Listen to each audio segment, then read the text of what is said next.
माझं भाग्य आहे की आपण मला ह्या सेवेची संधी दिली। तेव्हा आज ही प्रवचनाची सेवा करत असताना कोणता विषय निवडावा हा प्रश्न माझ्यासमोर होता, परंतु माझ्या स्वतःच्या यूट्यूब चॅनलवर सुद्धा तुका आकाशा एवढा या सदराखाली मी सातत्यानं प्रवचनं करत असतो।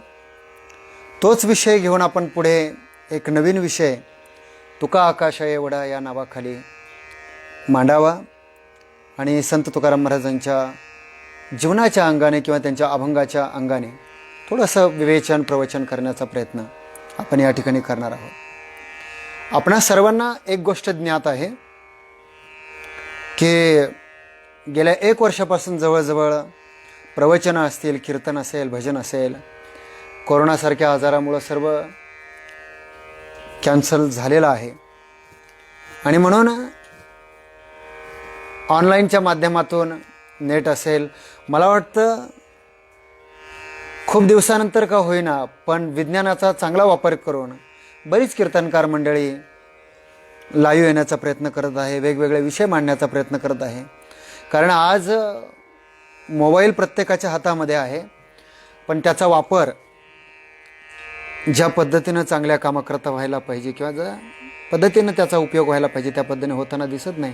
म्हणून कीर्तनं आणि प्रवचनं जर त्या पद्धतीनं आपण लोकांपर्यंत पोहोचवू शकलो, कारण महाराष्ट्रामध्ये खूप मोठा वारकरी समाज आहे, वारकरी संप्रदाय हा अगदी सामान्य ती सामान्य माणसाच्या घरामध्ये आहे आणि सामान्य माणसापर्यंत अगदी ज्ञानोबरायपासून तुकोबरायपर्यंत या सर्व संतांचे विचार पोहोचावे म्हणून खूप चांगलं माध्यम हे आहे आणि त्या माध्यमातून आपण ही प्रवचनाची सेवा आज करतो आहोत। खूप चांगला स्तुत्य उपक्रम आमचे मोगल महाराज या पद्धतीनं करत आहेत। त्यांचं खरं म्हणजे अभिनंदन करावं लागेल की आपण एक लोकांना नवीन व्यासपीठ या ठिकाणी उपलब्ध करून देत आहोत। तेव्हा प्रवचनाला आज कोणता अभंग निवडावा असा विचार करत असताना माझे आजोबा आचार्य वेदांत वाचस्पती जगन्नाथ महाराज पवार एक अभंग नेहमी सेवेकरता घ्यायचे की आम्ही वैकुंठवासी आलो याची कारणासी, बोलिले जे ऋषी साच भावे वर्ताया। म्हणून त्याच अभंगावर थोडंसं विवेचन आपण करणार आहोत। अभंग सुरुवात करण्यापूर्वी थोडीशी प्रस्तावना करणे गरजेचं आहे। या अभंगामध्ये जगद्गुरु तुकाराम महाराज जे सांगत आहे त्या अभंगावर विवेचन करण्यापूर्वी, त्या अभंगावर थोडंसं चिंतन करण्यापूर्वी थोडंसं प्रस्तावनेमध्ये वारकरी संप्रदायामध्ये संत तुकारामांचं जे स्थान आहे, संत तुकाराम महाराजांचं वारकरी पंथामध्ये जे स्थान आहे त्याचा आपण जर विचार करू लागलो तर एक गोष्ट आपल्याला लक्षात घ्यावी लागेल की वारकरी संप्रदायामध्ये अगदी ज्ञानोबरायपासून तुकोबरायपर्यंत सर्व संतांचं एक वेगळं स्थान आहे, एक वेगळी महती आहे आणि या संतांचं मूल्यमापन करत असताना, या संतांचं स्थान लक्षात घेताना आपण जर यांचं मूल्यमापन करू लागलो तर एक गोष्ट आपल्या लक्षात येईल की बहिणाबाई शूरकर, ज्या ठिकाणी मी शूरला शिकायला होतो, आमचे रंगनाथ स्वामी कानडगावकर माझे गुरु नेहमी मला सांगायचे की वारकरी संप्रदायामध्ये संत बहिणाबाईंनी वारकरी संप्रदायाचा इतिहास एका अभंगामध्ये सांगितला आणि तो सांगत असताना बरकांना इतका सुंदर सांगितला की मला वाटतं वारकरी संप्रदायाचा इतिहास जर आपण लक्षात घेतला, किंबहुना वारकरी संप्रदायाचा इतिहास जर आपण कट करा, तो मोबाईल कट करा, कॉल कट कर,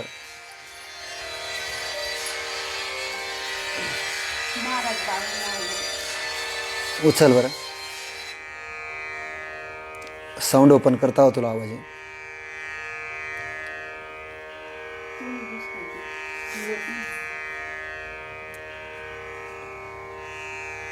हॅलो, कॉल उचलल्याबरोबर येतं ना, साऊंड ओपन करायचं।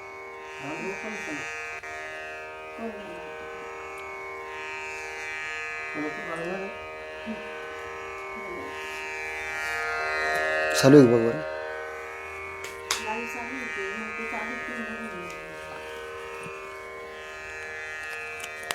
अवघड झालंय सगळं, कोणाला जमत नाही इथं.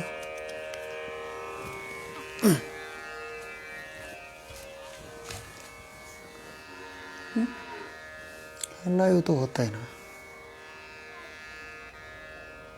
ती कमेंट येत आहे ना. कमेंट येत आहे का? नाही आल्या म्हणलं असं इथून. हे काय बाळकर चालू आहे? हां चालू आहे म्हणते ना, मग कॉल कशाला केला म्हणा. हॅलो, आवाज येतोय सगळ्यांना? कोणीतरी कमेंट्स करून सांगा आवाज येत असेल तर, कारण मला लक्षात येत नाही. मोबाईल समोरचा कॅमेरा चालू आहे. आली कमेंट बघ बरं, आली ना? आवाज येतोय व्यवस्थित? ओके. तर मी काय सांगत होतो, संत बहिणाबाई यांच्या अभंगामध्ये वारकरी संप्रदायाचा जो इतिहास आहे तो सांगत असताना संत बहिणाबाई असं म्हणतात की ज्ञानदेवे रचिला पाया उभारिले देवालया, की संत ज्ञानोबरायांनी वारकरी संप्रदायाचा पाया रचला. आणि मला असं वाटतं की कोणतीही इमारत बांधत असताना पाया भक्कम पाहिजे. जितका पाया भक्कम तितकी इमारत चांगली होते. आणि म्हणून ज्ञानोबरायांनी ज्ञानेश्वरी, अमृतानुभव सारखा ग्रंथ लिहून वारकरी संप्रदायाची जो पाया आहे, जे बेसमेंट आहे, ते इतकं पक्क केलेलं आहे, इतकं चांगलं केलेलं आहे की मला वाटतं आज हजारो वर्ष, म्हणजे 1100 ते 1200च्या शतकामध्ये ज्ञानोबा आहे आणि 1600च्या शतकामध्ये तुकोबा आहे. आपण या दोन संतांचा काळ जर बघितला तर ज्या इमारतीचं काम, ज्या मंदिराचं काम जवळजवळ किती वर्ष चाललं? 400-500 वर्ष चाललं. ती इमारत साधी असेल का? कोण धक्का लावू शकेल? आणि मला वाटतं महाराष्ट्रामध्ये राहणारा माणूस, वारकरी संप्रदाय आणि वारकरी परंपरा इतकी श्रेष्ठ आहे की माझे आजोबा आचार्य वेदांत वाचस्पती जगन्नाथ महाराज पवार ते एक वाक्य सुंदर सांगायचे बरं का अण्णा. ते म्हणायचे की महाराष्ट्रात राहणारा माणूस म्हणजे विजेची तार आहे. वाक्य ऐका त्यांचं किती सुंदर आहे. ते म्हणायचं महाराष्ट्रात राहणारा माणूस म्हणजे विजेची तार आहे आणि त्या तारेतली वीज म्हणजे ज्ञानोबा तुकाराम आहे. आणि मला वाटतं खऱ्या अर्थानं इथला माणूस, महाराष्ट्रातला माणूस जो ओजस्वी आहे, तेजस्वी आहे, त्याच्या चेहऱ्यावर जो आनंद दिसतो तो आनंद या संतांची देण आहे. ते सुख या संतांची देण आहे. म्हणून तुम्ही बघा, मला वाटतं मी कालच्याच प्रवचनामध्ये तुका आकाश एवढ्या भागामध्ये एक वाक्य बोलताना बोलून गेलो की ज्ञानोबा तुकाराम हे वाक्य जिथपर्यंत ऐकू येतं तिथपर्यंत महाराष्ट्राचीच नाही तर आमच्या संतांची व्याप्ती जाणावी, एवढा मोठा हा वारकरी संप्रदाय आहे, अगदी जगाच्या कानाकोपऱ्यापर्यंत. मी तर याही पुढे सांगेल की ज्ञानोबरायांनी या वारकरी संप्रदायाचा पाया रचला. त्या वारकरी संप्रदायाच्या कलशस्थानी तुकोबाराय आहे हे बहिणाबाई सांगते. तुका झाला असे कळस भजन करा सावकाश. वारकरी संप्रदायाची परंपरा एवढी श्रेष्ठ आहे की ज्ञानोबराय पाया आहे, पण हा पाया झाल्यानंतर सुद्धा ज्ञानोबरायांनी हा वारकरी संप्रदाय सामान्य माणसाच्या घरी नेण्याकरता नामदेव महाराज कीर्तनाची परंपरा पुढे आणतात. नाचू कीर्तनाचे रंगी ज्ञानदीप लावू जगी. आणि म्हणून तर ज्ञानोबराय सुद्धा सांगतायत की कीर्तनाचा महिमा इतका मोठा आहे, कीर्तनाची परंपरा इतकी श्रेष्ठ आहे की मला वाटतं गेल्या 1 वर्षापासून नुसती कीर्तनं बंद पडले तर किती परिस्थिती अवघड आहे की आज ही कीर्तनाची परंपरा, म्हणजे मी नेहमी सांगत असतो की या कीर्तनाच्या परंपरेनं समाजाला अंधश्रद्धेपासून दूर नेलं. या कीर्तनाच्या परंपरेनं समाजामध्ये ज्ञानजागृती केली. या परंपरेनं नामदेव महाराज सांगताय नाचू कीर्तनाचे रंगी ज्ञानदीप लावू जगी. जगामध्ये आम्ही ज्ञानाचा दिवा लावू. मला वाटतं खूप वर्षापूर्वी शासनानं एक GR काढला होता. काय GR काढला होता? की ज्ञानाचा दिवा घरोघरी लावा असं लिहिलेलं असायचं भिंतीवर. पण मला कुठेतरी थोडीशी क्षमा मागून बोलावं असं वाटतं ना की लोक म्हणतात ज्ञानाचा दिवा घरोघरी लावा, पण आमच्या संतांनी खूप वर्षापूर्वी म्हणजे 1100-1200च्या शतकामध्ये नामदेव महाराजांनी लिहिलं की ज्ञानदीप लावू जगी. जगात संतांनी ज्ञानाचा दिवा लावला, आम्ही आताशी घरात लावायचं म्हणतो. म्हणजे परंपरा एवढी श्रेष्ठ आहे संतांची की या परंपरेनं अगदी ज्ञानोबरायपासून तुकोबरायपर्यंत या कीर्तन परंपरेनं कीर्तनाची गादी एवढी श्रेष्ठ आहे की आज TV वर सुद्धा वेगवेगळे चॅनल्स आहेत की त्या चॅनलवर सुद्धा कीर्तनं येतात.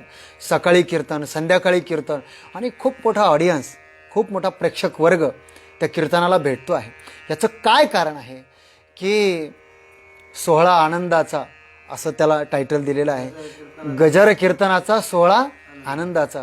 खरं म्हणजे ज्यांनी कोणी ही थीम आणली असेल मला माहीत नाही त्यांचं नाव, पण खरं त्यांचं अभिनंदन करावं लागेल की सामान्य ती सामान्य माणूस सकाळी उठल्या उठल्या टी व्हीवर काय बघतो यापेक्षा रोज वर्तमानपत्र बघत असताना खून दरोडे याच्या बातम्या वाचण्यापेक्षा सकाळी सकाळी उठल्यानंतर जर हरिनामाचा गजर कीर्तनाची चांगली शब्द जर आपल्या कानावर पडत असेल, मग ती कीर्तनकार कोणी असो, पण संतांचं वाङ्मय संतांचा विचार जर विज्ञानवादी लोकसुद्धा जर घेऊन पुढे चालतील तर मला वाटतं खऱ्या अर्थानं या जगामध्ये सुख नांदल्याशिवाय राहणार नाही. पण तो संतांचा विचार सामान्य ती सामान्य माणसाच्या घरामध्ये जाणं गरजेचं आहे. म्हणून नामदेव महाराजांनी ही कीर्तनाची परंपरा जी सुरू केली, मला वाटतं या कीर्तन परंपरेचे खरे जनक हे नामदेव महाराज आहे. म्हणून तर ज्ञानोबारायसुद्धा ज्ञानेश्वरीत लिहितात की तरी कीर्तनाचे ने नटनाचे नाशिले व्यवसाय प्रायचित्ताचे जे नामची नाही पापाचे ऐसे केले. हा कीर्तनाचा महिमा आहे.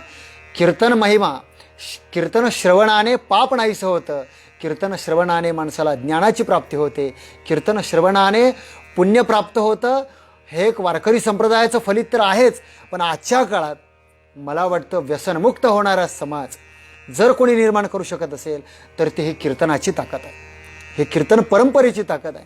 आणि या कीर्तन परंपरेनं समाजाला खूप मोठं योगदान दिलेलं आहे. आजही समाजामध्ये ज्या काही थोड्याफार प्रमाणात चांगल्या गोष्टी आपल्याला दिसतात त्यामागे ही संतांची कीर्तन परंपरा आहे. आणि कीर्तनाचं श्रेष्ठत्व सांगत असताना काय सांगावं तुम्हाला की नामदेव महाराजांनी कीर्तन करावं आणि त्या कीर्तनामध्ये भगवंताने नाचावं, हा कीर्तनाचा महिमा आहे. की अशी ही श्रेष्ठ परंपरा कीर्तनाची आहे की त्या कीर्तनामध्ये जनी म्हणे बोला ज्ञानदेवा अभंग, की नामदेव महाराज कीर्तन करत असताना त्या कीर्तनामध्ये चाल कोण म्हणतं आहे तर स्वतः ज्ञानोबराय म्हणत आहे. एवढी ही श्रेष्ठ कीर्तनाची परंपरा आहे. आणि अशा श्रेष्ठ कीर्तनाच्या परंपरेमध्ये स्वतः सगळे संत आपलं योगदान या महाराष्ट्राच्या मातीमध्ये देतात. मला वाटतं आज या महाराष्ट्राच्या मातीत आणि महाराष्ट्रातल्या माणसाच्या रक्तामध्ये, महाराष्ट्रातल्याच नाही तर जगातल्या कान्याकोपऱ्यामध्ये प्रत्येक मराठी माणसाच्या रक्तामध्ये ज्ञानोबा तुकारामांचे अभंग भिनलेले आहे. असं एकही माणूस म्हणू शकत नाही की मला ज्ञानोबारायचे तुकोबारायचे अभंग माहीत नाही. का म्हणू शकत नाही? याचं कारण इथे जन्माला आलेला माणूसच ते संस्कार घेऊन जन्माला येतो, ते संस्कार आपोआपच त्याच्यामध्ये येतात. म्हणून अशा या श्रेष्ठ परंपरेमध्ये तुम्ही आम्ही जन्माला आलो, आपण भाग्यवान आहोत. खरं म्हणजे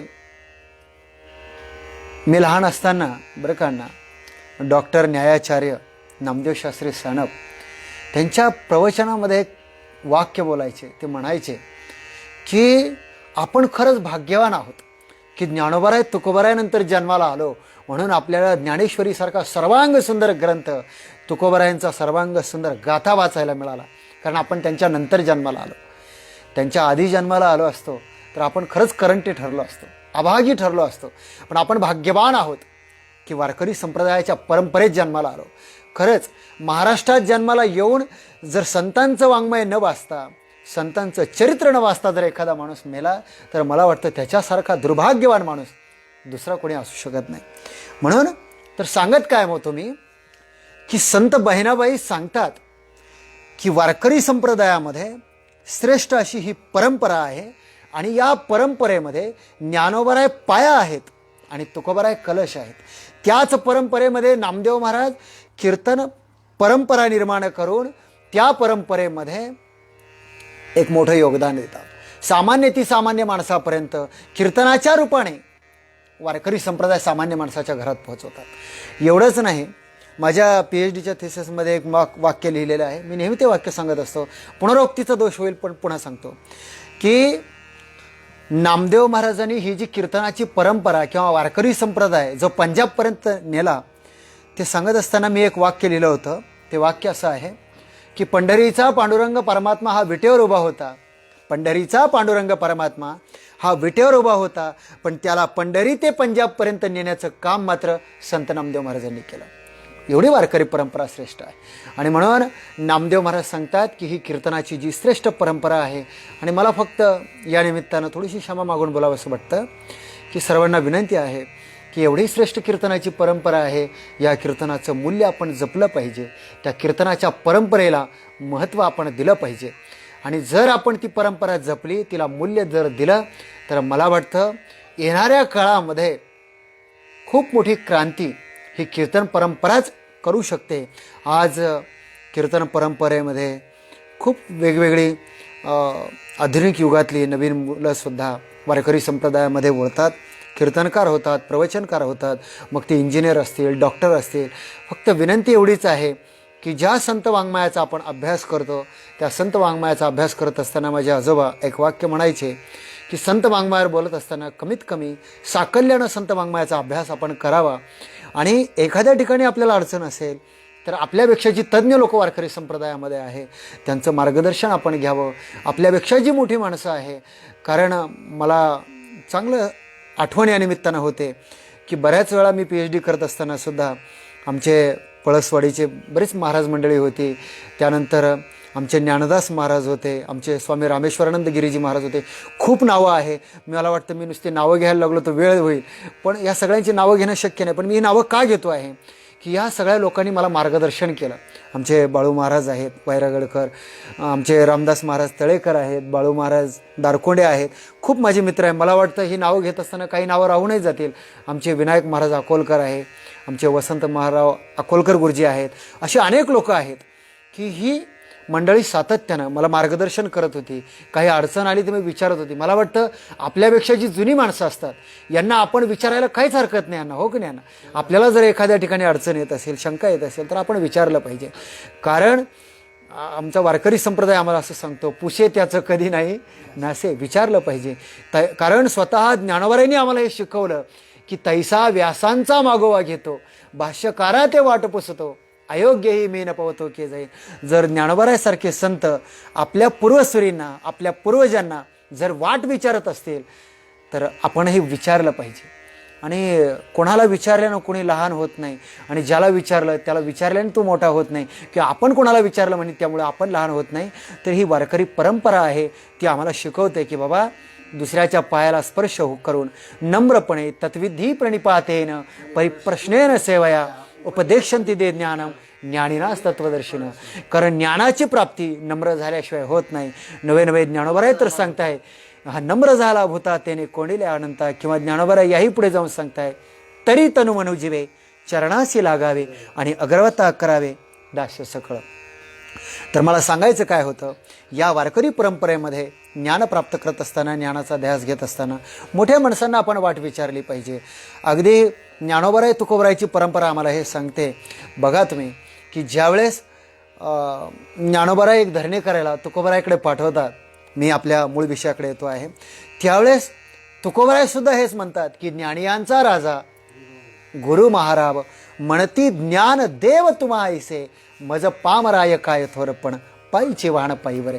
की माझ्याकडे एवढं श्रेष्ठत्व नाही आणि तुम्ही एका धरणे करायला माझ्याकडे पाठवलं. म्हणजे या दोन संतांचं मोठेपण बघा की ज्ञानोबराय स्वतःकडं आलेल्या धरणे करायला कोणाकडे पाठवतात, तुकोबरायकडे पाठवतात की बाबा आता तुझं जे प्रश्न आहे ते सोडवण्याकरता तुकोबरायकडे जा. आणि तुकोबराय सांगतात की ज्ञानोबराय तुम्ही स्वतः इतके मोठे असताना तुम्ही माझ्याकडे का म्हणून पाठवलं. म्हणजे याला म्हणतात नम्र होणं, याला म्हणतात मोठेपणा देणं. आणि हे वारकरी संप्रदायामध्ये आमच्या संतांनी आम्हाला शिकवलं. नामदेव महाराजांनी ही परंपरा सामान्य माणसापर्यंत पोहोचवली. त्या परंपरेच्या पाया ज्ञानोबराय झाले. प्रत्येकाच्या घरामध्ये ही परंपरा आमच्या नामदेव महाराजांनी पोहोचवली. आणि पुढे जनार्दन एकनाथ खांब दिला भागवत. या वारकरी परंपरेचा खांब कोण आहेत तर स्वतः एकनाथ महाराज आहेत. मला वाटतं आपण कोणतंही मंदिर जर बघितलं तर त्या मंदिराला खांब असतो. का असतो खांब, याचं कारण सांगतो मी तुम्हाला. खांब यामुळे असतो की इमारतला जो वर आपण स्लॅब देतो किंवा वर जी भिंत टाकतो ती टाकत असताना ती पूर्णपणे व्यवस्थित बसावी, राहावी, किंवा इमारत मजबूत व्हावी म्हणून खांब दिले जातात. आता अलीकडच्या काळामध्ये जे इंजिनियर आहे, थोडी क्षमा मागून बोलतो, आताच्या इंजिनियर लोकांना असं वाटतं की खांबाची गरजच काय. त्यांना खांब म्हणजे अडसर वाटते. पण मला असं वाटतं की खांबाची गरज आहे. कारण खांब जर नसेल तर इमारत भक्कम होऊ शकत नाही. आताचे इंजिनियर लोक म्हणतात खांबाची गरज नाही, आणि म्हणूनच मला वाटतं ज्यांना वाटतं खांबाची गरज नाही त्यांनी बांधलेल्या बिल्डिंगीसुद्धा तशाच होतात. याची देही याची डोळा, पडत्या बिल्डिंगीचा सोहळा.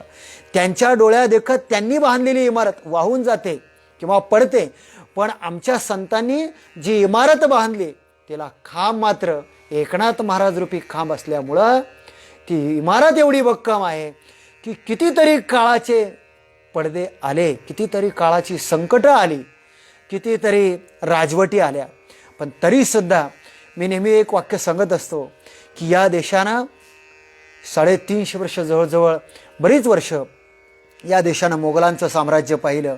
या देशानं फ्रेंच, डच यांचं साम्राज्य पाहिलं. या देशानं ज्यांचा सूर्य कधी अस्ताला जात नव्हता त्या इंग्रजांचं साम्राज्य पाहिलं. पण तरीसुद्धा या देशातलं जे कल्चर, जी संस्कृती होती, जो धर्म होता, त्याला कोणी धक्का लावू शकलं नाही. का धक्का लावू शकलं नाही याचं कारण तुम्हाला सांगतो की ज्यावेळेस या देशामध्ये सिकंदर आला त्यावेळेस त्या सिकंदराला सुद्धा त्याच्या राजदरबारामध्ये काम करणाऱ्या लोकांनी सांगितलं की बाबा तू सगळ्या जगावर साम्राज्य करू शकतो, पण भारतावर साम्राज्य का करू शकत नाही किंवा भारतातल्या लोकांना का जिंकू शकत नाही. याचं कारण त्यांना सांगितलं की इथली जी बुद्धिमत्ता आहे, इथली जी संस्कृती आहे, ही माणसं बाहेरून यांच्यावर राज्य कोणी करू शकेल, पण यांचं जे अंतरंग आहे, संस्कार जे आहे ते इतके सक्षम आहे की हजारो वर्ष नाही, किती जरी वर्ष यांच्यावर राज्य केलं तरी यांची परंपरा, यांचा धर्म, यांची संस्कृती कोणी मोडू शकत नाही. हेच वाक्य मी पुन्हा एकदा तुम्हाला याकरता सांगतो की स्वामी विवेकानंद सुद्धा ज्यावेळेस त्यांना शिकागोच्या धर्म परिषदेमध्ये गेले त्यावेळेस त्यांनीसुद्धा जगाला वरून हेच सांगितलं की बाबांनो, भारतातल्या लोकांना धर्म शिकवण्याची गरज नाही, भारतातल्या लोकांना संस्कृती आणि धर्म हे वेगळं सांगण्याची गरज नाही. का? कारण इथल्या संस्कृतीमध्ये, इथल्या धर्मामध्ये एवढी बीजं पेरलेली आहेत की इथल्या दारामध्ये एखादा भिकारी जेव्हा भीक मागण्याकरता येतो तेव्हा तो भिकारीसुद्धा संत तुकारामाचा किंवा ज्ञानोबरायाचा एखादा अभंग म्हणतो. म्हणजे या देशाची फिलॉसॉफी, या देशाचं तत्त्वज्ञान किती श्रेष्ठ आहे हे तुम्हाला लक्षात घ्यावं लागेल. हे स्वामी विवेकानंद सांगतात. आणि मला वाटतं या निमित्तानं कोणी जर तरुण मित्रमंडळ जर माझं हे लाईव्ह प्रवचन ऐकत असेल तर त्यांना माझं सांगणं आहे की तुम्ही स्वामी विवेकानंदांचं शिकागो धर्म परिषदेमध्ये झालेले जे भाषण आहे ते तुम्हाला आजही मराठीमध्ये ट्रान्सलेट झालेलं भेटू शकतं. ते तुम्ही वाचा, म्हणजे लक्षात येईल की या देशाची धर्मसंस्कृती, या देशाची परंपरा केवढी श्रेष्ठ आहे. आणि त्या परंपरेमध्ये आमचे वारकरी संप्रदायाचे संत आहेत. केवढी श्रेष्ठ परंपरा की ज्ञानोबरायापासून तुकोबरायापर्यंत ही परंपरा येते. एवढी उज्ज्वल परंपरा, एवढी तेजस्वी परंपरा. आणि ही परंपरा जशी पुढे पुढे जाते तेव्हा ती तुकोबरायापर्यंत येऊन जेव्हा थांबते तेव्हा सांगावं लागतं की त्या परंपरेला खऱ्या अर्थानं तुकोबराय कळस चढवतात. तुका झाला असे कळस, भजन करा सावकाश, हे आमची बहिणाबाई सांगते. आणि मला वाटतं ज्या संप्रदायामध्ये, ज्या परंपरेमध्ये आजही की जगामध्ये तुम्ही बघा की स्त्रीला दुय्यम स्थान दिलं जातं, महिलांना चांगली वागणूक दिली जात नाही असं जेव्हा लोक म्हणतात तेव्हा आजही वर्तमानपत्रामध्ये आम्ही कितीतरी अशा बातम्या वाचतो की स्त्रीवर अत्याचार होतो, स्त्रियांना सन्मान दिला जात नाही. तेव्हा आम्हाला कुठेतरी सांगावं वाटतं की बाबा आमच्या वारकरी संप्रदायामध्ये ज्ञानोबराय पाया आहेत, तुकोबराय कळस आहे, पण या संतांनी मात्र त्या कलशाच्याही वर जी पताका आहे ती आमची बहिणाबाई आहे. म्हणजे महिलांना केवढा सन्मान वारकरी संप्रदायानं दिला. म्हणून आम्हाला आमच्या धर्माला कोणी सांगण्याची गरज नाही की स्त्रीला सन्मान द्या, कारण पूर्वी कालापासून वारकरी संप्रदाय हा स्त्रीचा सन्मान करत आला आहे आणि करतो आहे. याबाबत काही बोलायचं काम नाही. म्हणून स्त्रीचा सन्मान करा हे सुद्धा वारकरी संप्रदाय शिकवतो. म्हणून एवढंच नाही तर या परंपरेमध्ये जेव्हा तुकोबराय कलश होतात तेव्हा बहिणाबाई सांगते की बाबा तुका झाला असे कळस, भजन करा सावकाश. पण तेच तुकोबराय वारकरी संप्रदायामध्ये कलशस्थानी कसे पोहोचले याचा विचार जर आपण केला तर तुमच्या लक्षात येईल की त्या तुकोबरायचा जो अभंग आज मी सेवेकरता निवडलेला आहे किंवा ज्या अभंगावर मी बोलतो आहे तो अभंग स्वतः तुकोबराय सांगतायत की आम्ही वैकुंठवासी आलो याची कारणाशी बोलिले जे ऋषी साच भावे वर्ताय. मला वाटतं या अभंगामध्ये दोन गोष्टी प्रकर्षानं जाणवतात की आम्ही इथले राहणारे नाहीत, इथं आलोत पण इथले नाहीत. आम्ही कुठून आलोत? वैकुंठाहून आलोत. वैकुंठाहून आलोत. बरेच लोक संतांच्या बाबतीत ॲनालिसिस करत असताना खूप सारं बोलतात. संत कुठून आले, कसे आले, ते कोण होते, काय होते. मला वाटतं जेव्हा संतांनी स्वतःच्या तोंडाने जर हे सांगितलं आहे आम्ही कुठून आलो, तर मला वाटतं आपण आपलं डोकं लावायचं काही कामच नाही. पण विनाकारण अलीकडच्या काळामध्ये एक शिकलेली पिढी निर्माण झाली की चिकित्सा करण्याची सवय लागली लोकांना. एवढी चिकित्सा करतात की जर काही माणसं संत साधू महापुरुष स्वतःच्या तोंडाने सांगत असतील की आम्ही वैकुंठवासी, आम्ही वैकुंठाहून आलो, आणि मग जी माणसं जिथून येतात तिथं जाणार नाही तर कुठे जाणार. बरेच लोक म्हणतात तुकाराम महाराज खरंच वैकुंठाला गेले का हो? आता खरंच वैकुंठाला गेले का? तर याबाबत आमचे आचार्य वेदांत वाचस्पती जगन्नाथ महाराज पवार आणि माझे गुरु रंगनाथ स्वामी कांडळगावकर ते एक वाक्य सांगायचे. ते म्हणायचे की जसं नदी जिथून येते तिथून जाते. माझं बोलणं तुमच्या लक्षात आलं का? नदी कुठून तयार होते? पाणी कुठून तयार होतं? समुद्राचं बाष्पीभवन होतं, त्याची ढगं तयार होतात, हे विज्ञानाने आम्हाला शिकवलं. आणि ढगर तयार झाल्यानंतर ते पर्जन्यवृष्टी म्हणजे पाऊस पडतो. पुन्हा ते पाऊस प्रवाहित होतं पाण्याच्या रूपाने नदीत, आणि नदी प्रवाहित होत होत नदी पुन्हा कुठे जाते? समुद्रात जाते. म्हणजे माणूस हा जिथून आला तिथे जेव्हा तो पोहोचतो तेव्हा त्याचा हे वारकरी संप्रदाय आम्हाला सांगतो, हे संत वाङ्मय. मग आम्ही वैकुंठवासी आलो याची कारणाची, आम्ही वैकुंठाहून आलो, आणि वैकुंठाहून आल्यानंतर तुकाराम महाराजांचं वैकुंठ गमन होतं. म्हणजे तुकोबराय जिथून आले पुन्हा तिथेच जातात. पण तिथे जात असताना तुकोबरायांच्या मधला काळ जो आहे, ज्याला आम्ही आयुष्य म्हणतो, तुकोबराय काय करतात? तर त्या आयुष्यामध्ये आम्ही काय केलं आणि काय करण्याकरता आलो ते या अभंगात सांगतात.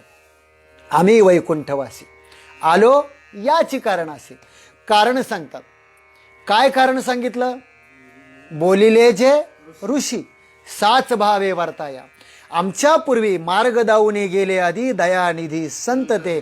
आमच्या आधी जे जे संत झाले, जे जे महापुरुष झाले, जे महात्मे झाले, त्या महात्म्यांनी या जगाला जो लोककल्याणाचा मार्ग दाखवला, या जगाला जो उद्धाराचा मार्ग दाखवला, तो मार्ग आज कुठेतरी लोपल्या गेला, झाकल्या गेला.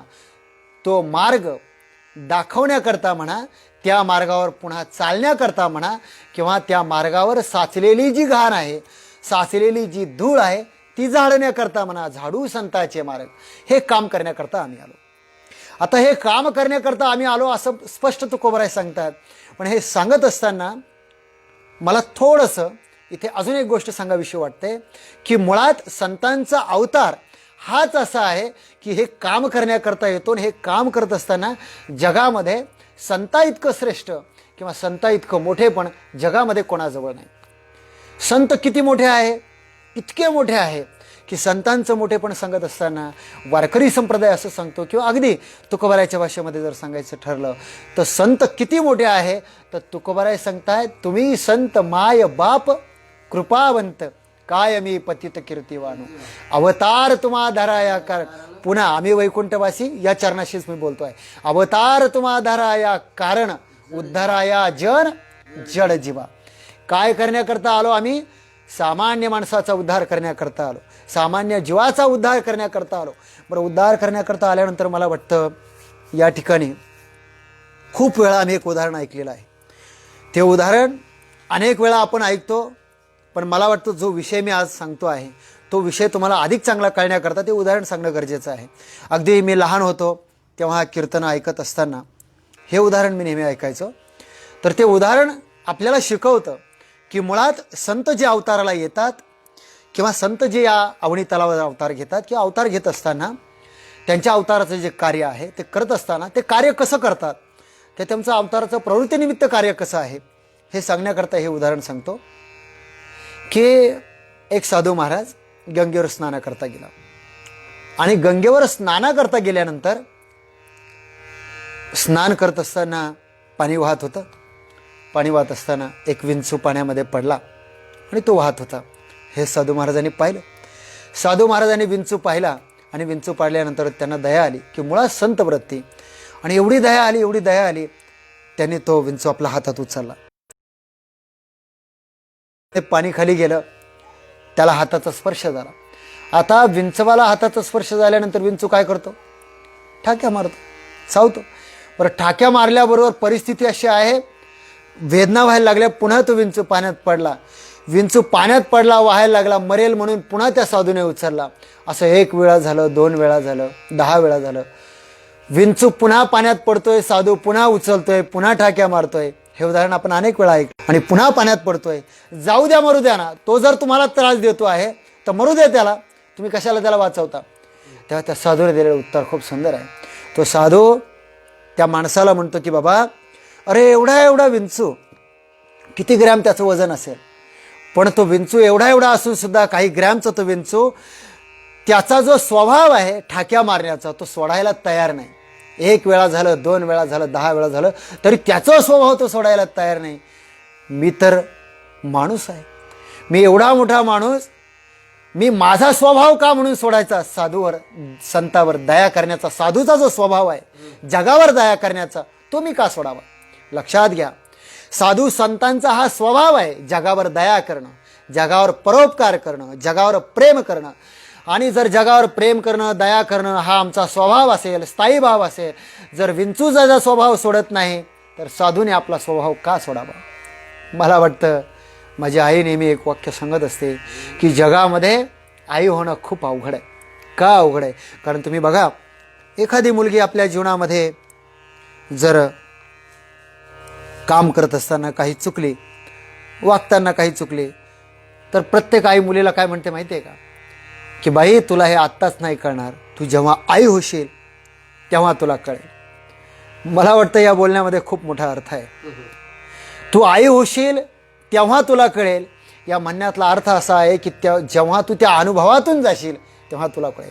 तसं जगामध्ये संत काय, संत महाराज हे शब्द वाटतात सोपे, पण जगामध्ये आमचे तुकोबराय म्हणतात, नाही संतपण मिळत आहे हाटी, हिंडता राणीवनी कपाटी, नहे मोल देता सुखाची राशी, पार त्या भाग्यासे नाही लेखा.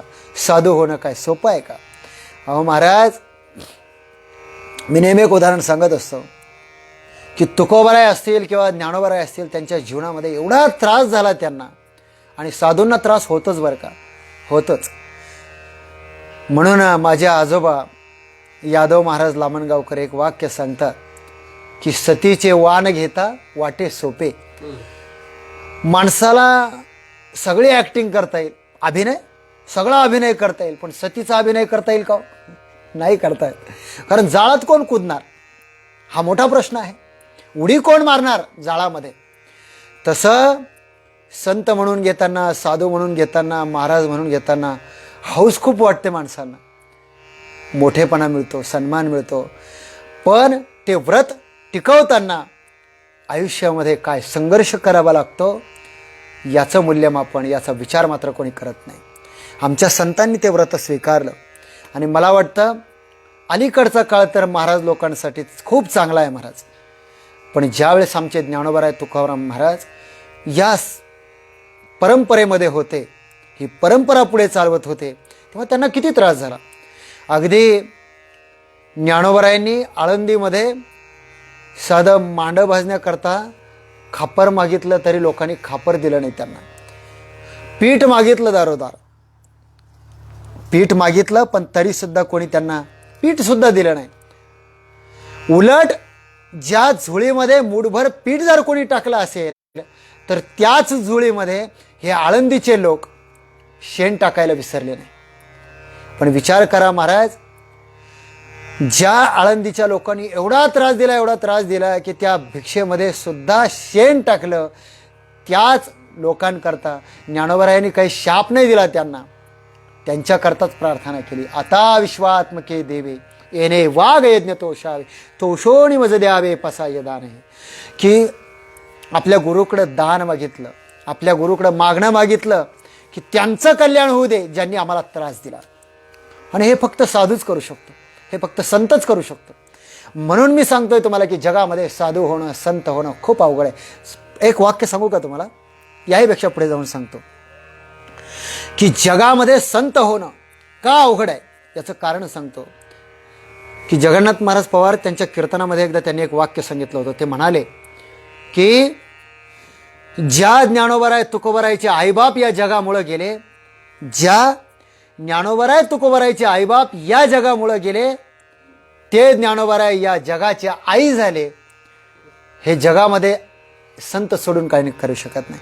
म्हणून आम्ही ज्ञानोबरायला काय म्हणतो? आवली, माऊली म्हणतो. माऊली, माऊली म्हणजे आई. सोपं आहे का महाराज जगाची आई होणं? स्वतःचे आईबाप गेले तरी जगाची आई झाली. मला वाटतं ज्ञानोबरायानंतर कोणी असं म्हणू शकत नाही मला आई नाही. कारण ज्ञानोबरायासारखी आई आहे. ज्ञानाई माझी आई, ज्ञानोबरायासारखी आई आहे. आणि मला अनाथाची माय, मला वाटतं खूप मोठी गोष्ट आहे. आणि म्हणून संतांनी नेहमी म्हणावं, तर मी सांगत काय होतो, जगामध्ये संत होणं, साधू होणं सगळ्यात अवघड गोष्ट आहे. सगळ्यात अवघड गोष्ट आहे. पुढे चला. आमचे एकनाथ महाराजांना काय कमी त्रास झाला? एवढा त्रास झाला की एकनाथ महाराजांना तो एवढा त्रास झाला की आपण ते उदाहरण ऐकलेलं असेल, पण 1-2 मिनिटामध्ये सांगतो. की पैठणमध्ये ते जे लोक होते त्यांना सुपारी दिली काही लोकांनी की काही झालं तरी चालेल म्हणे, नाथ महाराजांना राग येत नाही. आणि त्यामुळे नाथ महाराजांना राग यावा म्हणून आपण काय करावा, तर सुपारी दिली. आता काही लोक चांगल्या कामाकरता सुपारी देत असतील ती गोष्ट वेगळी, पण साधूला राग यावा. आता राग येणं चांगलं का वाईट? वाईट. पण राग येत नसेल तर चांगली गोष्ट आहे ना. पण नाथ महाराजांना राग येत नव्हता म्हणून पैठणच्या ब्राह्मणांना राग येत होता. आता किती विचित्र गोष्ट आहे. मग त्या ब्राह्मण लोकांनी काय केलं, एका यवनाला सांगितलं की बाबा आम्ही तुझ्या मुलीचा सगळा खर्च उचलतो, पण तू काय कर, फक्त नाथ महाराजांना राग आला पाहिजे, म्हणजे पान खा आणि त्यांच्या अंगावर थुंक. आता थुंक म्हटल्यानंतर त्याने काय केलं, गेला पान खाल्लं आणि एकनाथ महाराजांच्या अंगावर थुंकायला सुरुवात केली. काही ठिकाणी 52 वेळा आहे, काही ठिकाणी 108 वेळा आहे, पण जो असेल तो असेल. त्या संख्येच्या वादात मी पडत नाही. पण 108 वेळा थुंकून सुद्धा नाथ महाराजांनी वर तरी बघायला पाहिजे होतं की कोण माझ्या अंगावर थुंकतंय. काहीच बोलले नाही. शेवटी जो थुंकणारा होता त्याच्या तोंडाचे सालटे निघायला लागले. आणि मग मात्र त्याला वाटलं की अरे ज्याच्या अंगावर थुंकतो तो काही बोलायला तयार नाही. आणि काय महाराज, इतकं तेजस्वी शरीर एकनाथ महाराजांचं की वर्णन आहे की जेव्हा नाथ महाराज स्नान करून निघायचे तर असं वाटायचं की जसा सूर्य कसा चमकतो, सूर्यासारखं तेज. आणि माझे गुरु महाराज मला सांगायचे बरं का की जगामध्ये परमार्थ करणारा जो माणूस असतो, तो परमार्थ करणारा माणूस जसा जसा म्हातारा होत जातो तसं तसं त्याचा देह, त्याचं शरीर हे चमकत जातं, त्याची चकाकी वाढत जाते. कारण हे परमार्थाचं वैशिष्ट्य असतं. म्हणजे परमार्थ करणारा माणूस जसा जसा म्हातारा होत जातो तसं तसं त्याचा देह, त्याचं शरीर हे चमकत जातं, त्याची चकाकी वाढत जाते. पण संसारातला माणूस जसा जसा म्हातारा होत जातो तसं तसं त्याचे शरीर चमकत नाही, त्याच्या चमका निघतात गुडघ्यातून, पायातून. कारण आयुष्यभर लोकांना दिलेला त्रास भोगावा लागतो महाराज. म्हणून लक्षात ठेवा, आपल्या आयुष्यामध्ये आपल्याकडून कोणाचं काही चांगलं नाही झालं तरी चालेल, पण वाईट मात्र करू नका, आपोआपच चांगलं होईल. मी नेहमी म्हणत असतो, तुमच्याकडून काही पुण्य होत असेल ना, नका करू. आमचे तुकोबराय म्हणतात, पुण्य ते परोपकार, पापती परपीडा. तुमच्याकडून पुण्य होत नाही ना, नका करू, पण कमीत कमी पाप तरी करू नका, पुण्य आपोआपच होईल. पण इथे कसं आहे माहिती आहे का, एका माणसाने पंढरपूरला पंगत दिली. मी त्याला विचारलं, बाबा एवढी मोठी पंगत तू पंढरपूरला दिलीस, पैसे कुठून आणलेस? पैसे कुठून आणले म्हणल्याबरोबर तो म्हणलं, सोपं आहे महाराज, सोलापूर लुटायचं आणि पंढरपूर जेव घालायचं. म्हणजे एकीकडे सोलापूर लुटायचं आणि पंढरपूर जेव घालायचं. असं जेव घालण्याला काय अर्थ आहे? त्यापेक्षा तू आधी सोलापूर लुटणं बंद कर, पंढरपूर जेव नाही घातलं तरी चालेल. हे महत्त्वाचं आहे. परमार्थ आम्हाला हे शिकवतो की बाबा तू पुण्य नाही केलं तरी चालेल, पण पाप करणं बंद कर, पुण्य आपोआपच होईल. हे महत्त्वाचं आहे. म्हणून मानवी जीवनामध्ये वारकरी संप्रदाय, तर मी सांगत काय होतो, जगामध्ये संत होणं, साधू होणं ही जगातली सगळ्यात अवघड गोष्ट आहे. म्हणून संत म्हणायचं कोणाला, साधू म्हणायचं कोणाला? आपण कोणालाही साधू म्हणतो, कोणालाही संत म्हणतो. वास्तविक पाहता आपण कधी मूल्यमापन या गोष्टीचं करत नाही किंवा आपण या गोष्टीचा विचारही करत नाही की ज्याला आपण साधू म्हणतो तो साधू पदाला प्राप्त आहे का, संत पदाला प्राप्त झालेला आहे का. मला वाटतं साधू म्हणायचं कोणाला, संत म्हणायचं कोणाला, याविषयी जर आपण थोडंसं शास्त्र आणि संतांच्या दृष्टीने विचार केला तर संत कोणाला म्हणायचं, साधू कोणाला म्हणायचं याविषयी 2 मिनिटांमध्ये मी तुम्हाला सांगतो. की असं म्हणतात की ब्रह्मचैतन्याला, शास्त्रकार सांगतात की ब्रह्मचैतन्याला जर माया ही उपाधी लागली तर ईश्वर तयार होतो, आणि त्याच ब्रह्मचैतन्याला जर अविद्या ही उपाधी लागली तर जीव तयार होतो, आणि त्याच ब्रह्मचैतन्याला जर दया ही उपाधी लागली तर साधू तयार होतो, म्हणजे संत तयार होतो. म्हणजे कृपाळू सज्जन तुम्ही संत जन, यातलं कृपाळू हे जे पद आहे या पदानेच हे सिद्ध होतं की तुम्हाला जर संत ओळखायचं असेल, साधू ओळखायचं असेल तर तुम्ही ज्ञानोबरायपासून तुकोबरायपर्यंत कोणताही अभंग घ्या, कोणतीही ओवी घ्या, त्या ओवीमध्ये तुम्हाला अनेक पदं सापडतील, पण एक पद प्रकर्षाने तुम्हाला जाणवेल की साधू तो आहे ज्याच्या ठिकाणी दया आहे, संत तो आहे ज्याच्या ठिकाणी प्रेम आहे, ज्याच्या ठिकाणी जिव्हाळा आहे. जे का रंजले गाजले त्यासी म्हणे जो आपुले, तोची साधू ओळखावा देव तेथेची जाणावा. म्हणजे जो सामान्य माणसाला आपलं म्हणतो, सामान्य माणसाकरता जीवन जगतो, त्याला साधू म्हणायचं. मला वाटतं साधू म्हणजे काय हो, आज बरेच लोक समाजामध्ये समाजसेवा करणारे असतात. मग कधीकधी ती तुम्हाला गंध लावलेली दिसणार नाही, कदाचित काहींच्या गळ्यात तुळशीची माळही नसेल, पण तरीसुद्धा ती समाजाची सेवा करतात, रंजल्या गांजलेल्यांना आपलं म्हणतात, तुकोबाराय म्हणतात माझ्या दृष्टीनं ती साधू आहे. गाडगे महाराजांनी आयुष्यभर गोपाला गोपाला देवकीनंदन गोपाला म्हणत भजन करावं आणि सगळ्या गल्ल्या झाडून काढाव्या. मला वाटतं समाजामध्ये रोगराई पसरू नये म्हणून स्वच्छतेचा संदेश देणारे, समाजानं व्यसनमुक्त राहावं, नवसायास करू नये, तर खऱ्या अर्थानं माणसामध्ये देव आहे असं माणसात देव पाहणारे शिकवणारे गाडगे महाराज खऱ्या अर्थानं साधू आहे, आणि हे साधुत्वाचं खरं लक्षण आहे. मला वाटतं अशा पद्धतीनं जर आपण साधू ओळखले किंवा साधू जाणले तर खऱ्या अर्थानं आपल्याला साधुत्वाची व्याख्या कळेल. पण आपलं कसं आहे माहिती आहे का, कोणी पांढरे कपडे घातले, कोणी माळा घातल्या, कोणी मोठा गंध लावला म्हणजे आपण त्याला साधू म्हणतो. पण मला वाटतं, थोडी क्षमा मागून बोलतो, की बहिरंगाला महत्त्व नाही असं नाही. बहिरंग महत्त्वाचं आहे, पण बहिरंगाबरोबर अंतरंग महत्त्वाचं आहे. कारण बहिरंगालाच जर तुम्ही किंमत देणार असाल तर बऱ्याच वेळा असं होतं की जेव्हा आम्ही पंढरपूर आळंदीमध्ये जातो तेव्हा माझा एक पंढरपूरला एक PSI मित्र होता. तो म्हणायचा की पंढरपूरच्या यात्रेमध्ये जेवढे चोर आम्ही पकडतो त्यापैकी बहुतांश चोरांनी रुद्राक्षाच्या माळा, तुळशीच्या माळा गळ्यामध्ये घातलेल्या असतात, मोठा गंध लावलेला असतो. बरं, त्यांनी गंध एवढा लावलेला असतो की एक वारकरी जेवढा 6 महिने लावेल तेवढा गंध ते एका दिवसात लावून मोकळे होतात. म्हणजे ते साधू होतात का? नाही. कोणी गंधाने साधू होत नाही, कोणी वेशभूषेनेही साधू होत नाही. हे मी सांगत नाही, तुकोबराय सांगतात की बाबा केस वाढवल्याने जर कोणी साधू झालं असतं तर आम्हाला अस्वलाला साधू म्हणावं लागलं असतं. जर रंगाने कोणी साधू झालं असतं तर मला वाटतं कुत्री ज्या पिलांना जन्म देते स्वभावतः नैसर्गिकरित्या ती भगव्या रंगाची जी पिलं जन्माला येतात त्या पिलांनाच आपल्याला साधू म्हणून पाया पडावं लागलं असतं.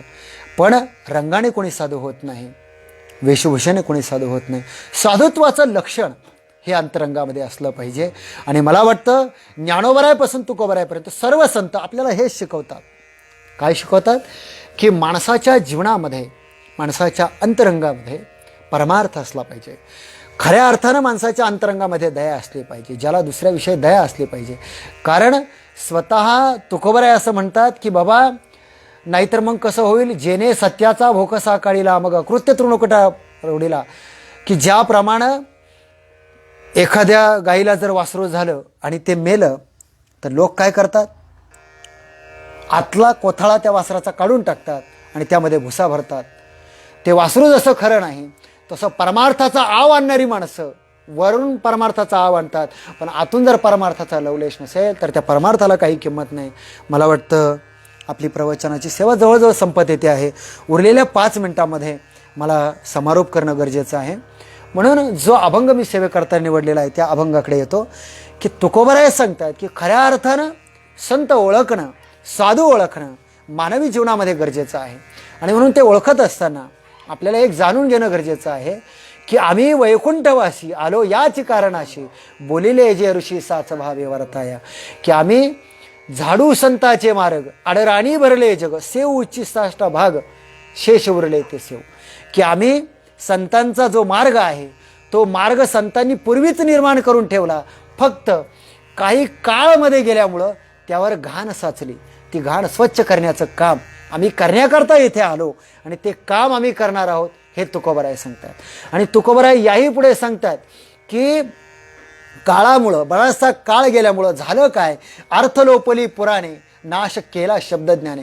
बऱ्याच वेळा काय होतं, चांगली बोलणारी माणसं वारकरी संप्रदायामध्ये बऱ्याच वेळा असं होतं की काही लोक विद्वान आहेत, त्यांचा अभ्यास चांगला आहे, पण त्यांना बोलता येत नाही म्हणून ती बोलत नाही. आणि काही लोक ज्यांना चांगलं बोलता येतं, पण ज्यांना चांगलं बोलता येतं म्हणून त्या बोलण्याच्या जोरावर ते काहीही सांगतात, असंही होतं. म्हणून विनंती आहे की चांगलं बोलणाऱ्या लोकांना सुद्धा विनंती आहे की आपण जे सांगत आहोत ते संतांच्या पुराव्यानिशी सांगावं, संतांच्या अभंगाचं प्रमाण त्याला असावं. कारण आमचे आदरणीय एक तुळशीराम महाराज लबडे म्हणून महाराज आहेत नगरचे, ते नेहमी म्हणत असतात कीर्तनामध्ये, माणसाने एक तर कीर्तनामध्ये पुरावा द्यावा, नाहीतर त्याला तरी कुठंतरी नेऊन पुरावा. कारण पुरावा महत्त्वाचा आहे, प्रमाण महत्त्वाचं आहे. मी काय बोलतो किंवा तुम्ही काय बोलता याहीपेक्षा संतांच्या प्रमाणाचं प्रामाण्य हे आपल्या विचाराला असलं पाहिजे, म्हणजे त्या विचाराचं किंमत, त्या विचाराचं मूल्य वाढतं. आणि म्हणून आमचे तुकोबराय सांगतात, पिटू भक्तीचा डांगोरा कळी काळाशी दरारा, की कळी काळालाही आपण हरवू शकतो. हे सामर्थ्य भगवंताच्या नामाचं आहे, वारकरी संतांच्या विचाराचं आहे, संतांच्या अभंगाच्या विचाराचं आहे. आणि मला आजही असं वाटतं की अधोगतीला जाणारं हे जे जग आहे, अगदी लोक चंद्रावर जाऊ द्या, मंगळावर जाऊ द्या, पण तरीसुद्धा या समाजाची घडी व्यवस्थित बसण्याकरता, माणूस हा माणूस राहण्याकरता आजच्या जगामध्ये सुद्धा खऱ्या अर्थानं संतांच्या विचाराची गरज आहे. आणि ते संतांचे विचार ज्ञानोबरायांच्या ज्ञानेश्वरीत आहे, तुकोबरायाच्या गाथ्यात आहे. आज तुका आकाशा एवढा या भागामध्ये मी ही सेवा समर्पित करत असताना मला जाता जाता एवढं सांगावं असं वाटतं की जरी या कोरोनामुळे कीर्तन आणि प्रवचनं सध्या बंद असली तरीसुद्धा मला वाटतं जेव्हा जेव्हा आपल्याला संतांचे विचार ऐकावेसे वाटतील तेव्हा तेव्हा खूप सारी माध्यमं आहेत. आज यूट्यूब आहे, गुगल आहे, या सगळ्या ठिकाणी आपल्याला कीर्तनं प्रवचनं ऐकायला भेटतात. मला वाटतं खूप मोठी महाराष्ट्रामध्ये एवढी मान्यवर कीर्तनकार मंडळी आहे. अगदी किसन महाराज साखरे आहेत, त्यानंतर जगन्नाथ महाराज पवार आहे, त्यांचीसुद्धा यूट्यूबवर खूप सारी कीर्तन आहे. आदरणीय आम्हाला गुरुस्थानी असणारे रामभाऊ महाराज राऊत आहेत, आदरणीय नामदेव शास्त्री सानप आहे, कितीतरी नावं आहे. अगदी मी माझी नावं घेणं शक्य होणार नाही. या सगळ्या लोकांची आपण जर ऐकलं तर तुमच्या लक्षात येईल खूप विद्वान माणसं आहेत. आणि कुठेतरी जर वाटलं की माझंसुद्धा प्रवचन जर आवडलं तर आग्रह नाही पण आवडलं तर यूट्यूबवर माझंसुद्धा स्वतःचं चॅनल आहे, डॉक्टर राधाकृष्ण महाराज अकोलकर नावाने आपण चॅनल सर्च करू शकता, बघू शकता. तर विनंती आहे की आपण संतांच्या विचाराचा आग्रह धरावा, संतांच्या विचाराचं मूल्यमापन करावं, संतांचे विचार आपल्या जीवनात आत्मसात करा. आज आपल्या जीवनातलं दुःख जे आहे ते नक्कीच संतांच्या विचारानं नष्ट होऊ शकतं. नवे नवे ज्ञानोबराय तर सांगतात, हे जगची महासुखे दुमदुमीत भरिले, हे सामर्थ्य संतांच्या विचाराचं आहे. फक्त काही एखाद्याने वैकुंठा जावे ते वैकुंठाची केले आगवे, ऐसे नामघोष गौरवे दवाळले विश्व. हे ज्ञानोबराय सांगतात की बाबा या नामाचं हे सामर्थ्य आहे की या भूतलावर आपण वैकुंठ निर्माण करू शकतो. हे सामर्थ्य या प्रभू नामाचं आहे, या संतांच्या विचाराचं आहे. शेवटी सेवा समाप्त करण्यापूर्वी एवढंच सांगेल की आपणही या संत विचाराचा मागोवा घ्यावा, या संत विचाराचं पाईक व्हावं, या वारकरी संप्रदायाचं पाईक व्हावं. झालेली सेवा स्वामीचरणी पांडुरंगाचरणी अर्पण करून या ठिकाणी सेवा समाप्त करताना आदरणीय हरिभक्तीपरायण आमचे बाळकृष्ण महाराज मोगल यांनी जी मला आज या फेसबुकवर लाईव्ह येण्याची जी संधी उपलब्ध करून दिली त्याबद्दल पुनश्च एकदा त्यांची या ठिकाणी आभार मानतो. आणि झालेली ही सेवा स्वामी चरणी, पांडुरंगा चरणी अर्पण करताना, तुकोबरायांच्या चरणी अर्पण करताना या सेवेतलं जे काही बरोबर असेल ते तुम्ही घ्या, जे काही तोडकं मोडकं असेल ते तुम्ही घ्या, बरोबर असेल ते तुम्ही घ्या, चुकलेलं माझ्या पदरामध्ये टाका. झालेली सेवा समाप्त करतो आणि या ठिकाणी थांबतो. बोला पुंडलिक वरदेव हरी विठ्ठल, श्री ज्ञानदेव तुकाराम, पंढरीनाथ महाराज की जय, गोपाल कृष्ण भगवान की जय.